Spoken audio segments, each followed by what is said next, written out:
আলাইকুম, আশা করি সকলে ভালো আছেন। রাফিওলজির নতুন আরো একটি ভিডিওতে সকলকে স্বাগতম এবং অভিনন্দন জানাই। আজকে আমরা মূলত নিয়ে এসেছি ডিসিএল এর ল্যাপটপ। হ্যাঁ, বেশ কিছুদিন আগে কিন্তু এটার আনবক্সিং করছিলাম।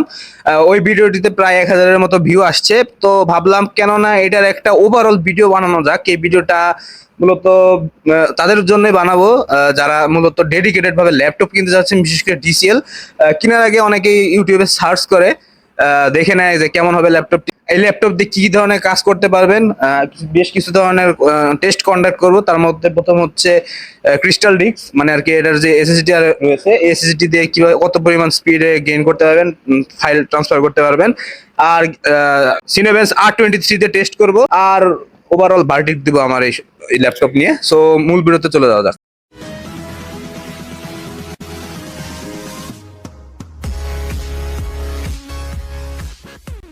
প্রথমে যদি আসি ল্যাপটপের আউটলুক দিয়ে শুরু করি। ল্যাপটপটা মূলত হচ্ছে ব্লু কালারের এবং পুরোটাই প্লাস্টিক ম্যাট। হ্যাঁ, প্লাস্টিক ম্যাটের জিনিস নিয়ে যাদের একটু অ্যালার্জি আছে তারা একটু সাবধান ইউজ করবেন। আর ল্যাপটপটা বলতে গেলে আমি যদি এক হাত দিয়ে খোলার চেষ্টা করি, এটা ইজিলি এক হাত দিয়ে খোলা যায়। আসলে এটার মেইন যে রিজন, এটা হচ্ছে মূলত একটু ওয়েটি ল্যাপটপ, বলতে গেলে একটু স্বাস্থ্যবান ল্যাপটপ। এটার ওজন হচ্ছে 1.7 KG. Core i3 13 generation 1315U CPU হিসেবে ইউজ করা হয়েছে। এখানে র্যাম ইউজ করা হয়েছে 8 GB, স্টোরেজ হিসেবে রয়েছে 512 GB M.2 SSD। খুলে দেখানোর কোনো অপশন নাই, যদি অপশন থাকতো আমি খুলেও দেখাইতাম। এই প্রসেসরের কোর সংখ্যা হচ্ছে 6 এবং থ্রেড হচ্ছে 10টা এবং L3 ক্যাশ রয়েছে প্রায় 10 MB মতো।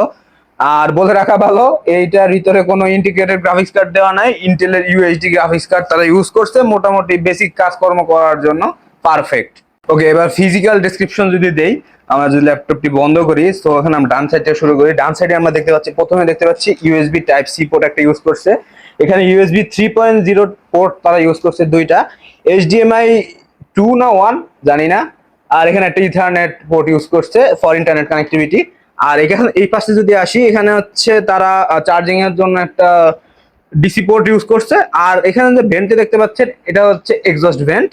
আর এখানে একটা ইউএসবি টাইপ বি, মানে আর কি ফুল টাইপ ইউএসবি পোর্ট দেওয়া রাখছে। আর এখানে সম্ভবত মাইক্রো কার্ড রিডার, যদিও এগুলো এখন কেউ ইউজ করে না। আর এখানে 3.5mm অডিও জ্যাক দিছে ফর হেডফোন আউটপুট এবং ইনপুট, মানে দুটো কাজই একসাথে করা যাবে। এখন যদি আরো ডিসক্রিপশনে যদি আসি, ল্যাপটপটার যে কিবোর্ড লেআউট দেখতে পাচ্ছেন, এটা হচ্ছে মোটামুটি ফুল সাইজ করছে তারা এই সিস্টেমের ভিতরে। কিবোর্ডে আরো একটা ফিচার তারা অ্যাড করে রাখছে, এটা হচ্ছে ব্যাকলিট কিবোর্ড। অন্ধকারে কাজ করতে অনেকটাই সুবিধা হবে। আর হ্যাঁ, কিবোর্ডের কথা যদি আসি, এখানে কিন্তু বাংলা ফন্ট দিয়ে রাখছেন। যারা মূলত অফিসিয়াল কাজ করতে চান, এটাতে অবশ্যই করতে পারবেন। বাংলা ফন্ট এখানে সংযুক্ত করা রয়েছে। আর ট্র্যাক প্যাডটা দিছে, ট্র্যাক প্যাডটা মাঝখানে না দিয়ে একদিকে বাম কোণে কেন দিছে, এটা ডিসিএল কর্তৃপক্ষই বলতে পারবে। ট্র্যাক প্যাডের রেসপন্স রেট মোটামুটি ভালো, খারাপ না, নর্মাল একটা ব্র্যান্ডের ল্যাপটপের মতোই কাজ করে। আর এখানে যে দেখতে পাচ্ছেন, এগুলো হচ্ছে স্পিকার গ্রিল, মানে এখান থেকে আউটপুট হয়। আমরা যে নর্মাল গুলো ল্যাপটপ গুলো দেখি, এই পাশে কিংবা এই পাশে এইদিকে স্পিকার গ্রিল দিয়ে রাখে, কিন্তু না, হ্যান্ডে তারা স্পিকার গ্রিল দিয়ে রাখছে।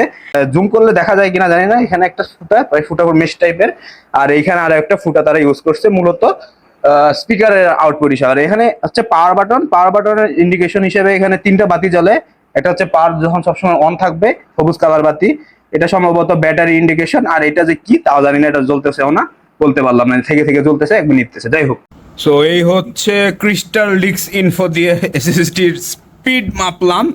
সিকোয়েন্সিয়াল রিড স্পিড হচ্ছে 3152.89 Mbps এবং রাইট স্পিড হচ্ছে 1813.11 Mbps।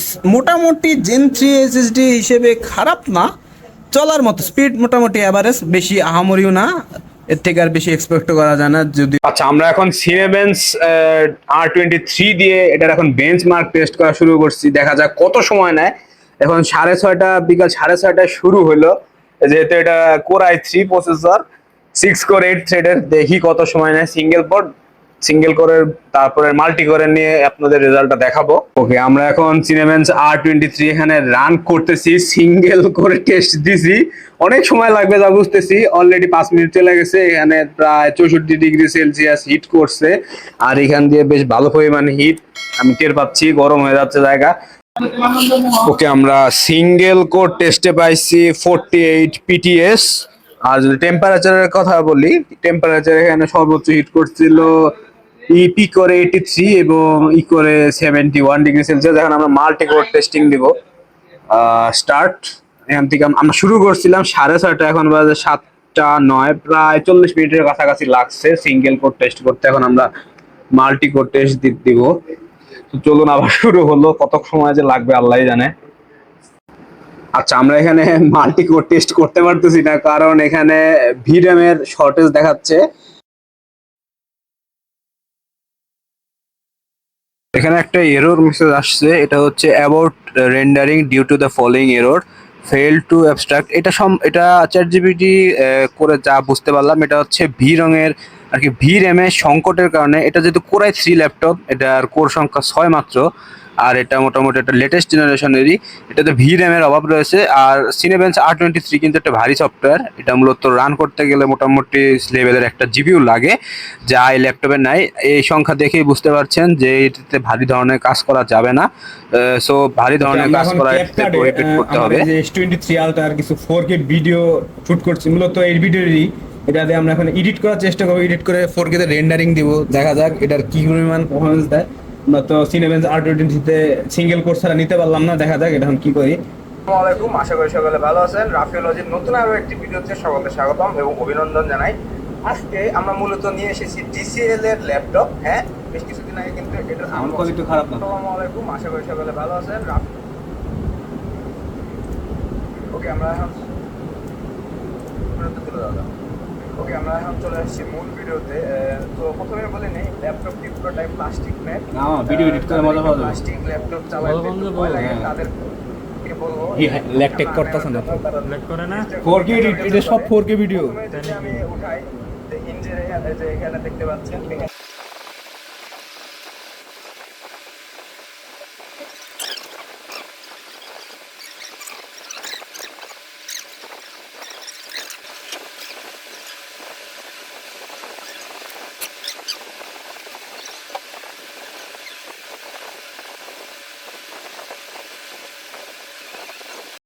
ওকে, ক্যাপকাটে আমরা একটা 4K ভিডিও রেন্ডারিং দিছিলাম, প্রায় সময় লাগছে 12 মিনিটের মতো। আর এখানে সর্বোচ্চ তাপমাত্রা উঠছিল 70 ডিগ্রি সেলসিয়াস পি করে, এবং ই করে উঠছিল 68 ডিগ্রি সেলসিয়াস। সো বলা চলে আপনারা এটাতে ভিডিও এডিট করতে পারবেন, 4K তে এডিট করা যায় মোটামুটি স্মুথলি। ওকে, এখন যদি ওভারঅল কনক্লুশন দেই, আমরা সর্বপ্রথম এটাতে টেস্ট করছি হচ্ছে এসএসডি স্পিডটা কেমন। SSD speed decent. তারপরে যদি আসি সিনেবেন্স R23 তে আমরা মূলত বেঞ্চমার্কিং টেস্ট করছি। সিঙ্গেল করে আমরা পাইছি আনফরচুনেটলি 26 পিটিএস। মাল্টি কোর তো মাপতেই পারলাম না due to the lack of ভিরাম। যাই হোক, এটার মানে এই দাঁড়ায় যে আপনার এই ল্যাপটপ দিয়ে ভারী কোনো ধরনের কাজ করতে পারবেন না। ভারী কোনো ধরনের কাজ যদি আমি বলতে সেটা বুঝাই, first of all Adobe Premiere Pro কিংবা আফটার এফেক্টস এর কোনো সফটওয়্যার এটিতে রেন্ডারিং না করাই ভালো, ল্যাপটপ যে কোনো সময় হার্ট অ্যাটাক করবে। সেকেন্ড অফ অল, গেমস খেলা যাবে না ল্যাপটপ দিয়ে, বেসিক কিছু গেমস খেলতে পারবেন, পাবজি, ফ্রি ফায়ার এগুলো অনায়াসে খেলতে পারবেন।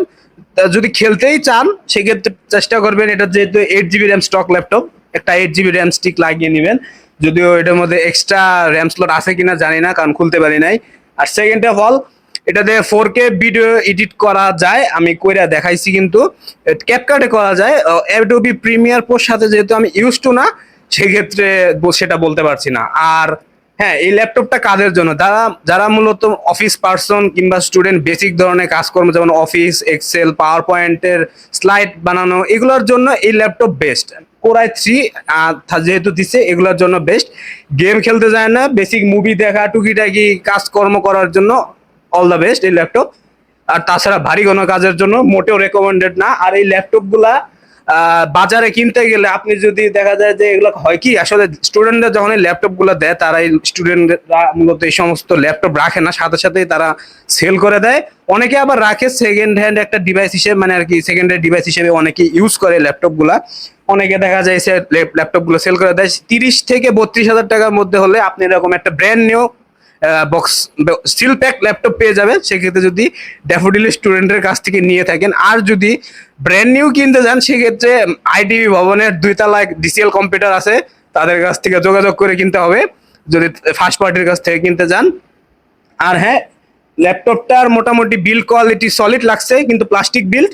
আর সো এই ছিল একটা DCL Core i3 13 generation latest ল্যাপটপের মানে আর কি সর্বশেষ ভার্সনের ল্যাপটপের রিভিউ। জানি না সম্পূর্ণ তথ্যগুলো আপনাদের কাছে উপস্থাপন করতে পারছি কিনা। যদি কোনো ধরনের ল্যাকিংস থাকে আপনারা কমেন্টসে অবশ্যই জানান। আজকের ভিডিও এই পর্যন্তই। সকলে ভালো থাকবেন, সুস্থ থাকবেন, ধন্যবাদ।